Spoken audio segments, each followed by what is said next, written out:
Hey 各位， everyone! When 去 you 超 go 市 to the 买鲜奶的 supermarket 时 to buy 候， fresh 你有 milk, 没有发 have 现 you 一 ever 件 noticed 很奇 something 怪的 very 事？ strange? Even though the carton of milk looks big, and people often say they're buying a large 1-liter carton, but if you look closely at the label on the side, the number isn't actually a round of 1,000 milliliters.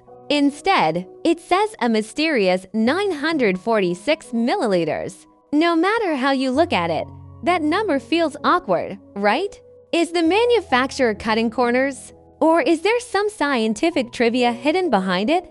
Today, we're going to solve the mystery of this expanding milk carton. First, we need to find the mastermind behind this whole thing. That would be the United States.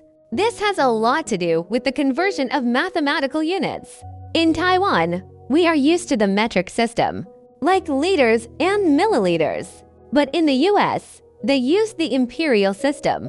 For liquid volume, there is a common unit in the US called a quart.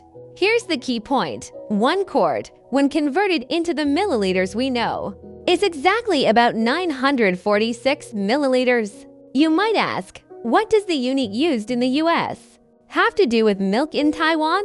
This involves industrial history. In the early days, Taiwan's dairy packaging equipment and technology were mostly imported directly from the US.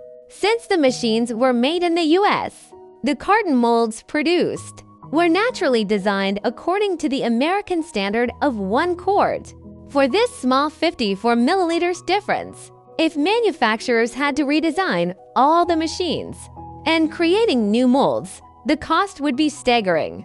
So this 946 milliliters traveled across the ocean from the US to Taiwan and became our most common fresh milk standard. However, if you look closely at the refrigerated section now, you'll notice that some milk has even shrunk to 936 milliliters, or even 930 milliliters. Why is that? This is another business strategy. When the cost of raw milk increases, or packaging and shipping costs rise, if manufacturers raise the price directly, people might think it's too expensive and stop buying it.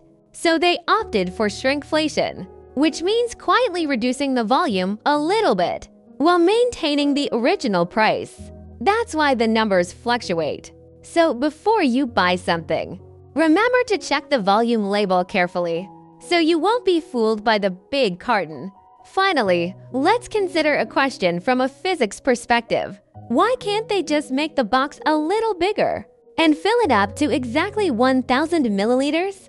This is actually for safety reasons.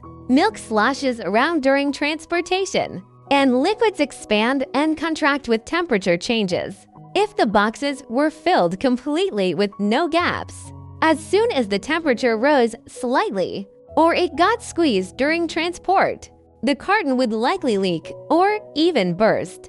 So that gap at the top of the box is actually breathing space and a buffer zone for the milk. So next time you see the number 946, you'll know it's not just a random number. It's the result of US industrial standards, commercial marketing, and physics common sense combined. After you go home, you can also check your fridge. Besides milk, look at large bottles of soda or juice. What are their volumes? Do they also follow this mysterious numerical pattern? Feel free to share with me after your observations. See you next time. Bye.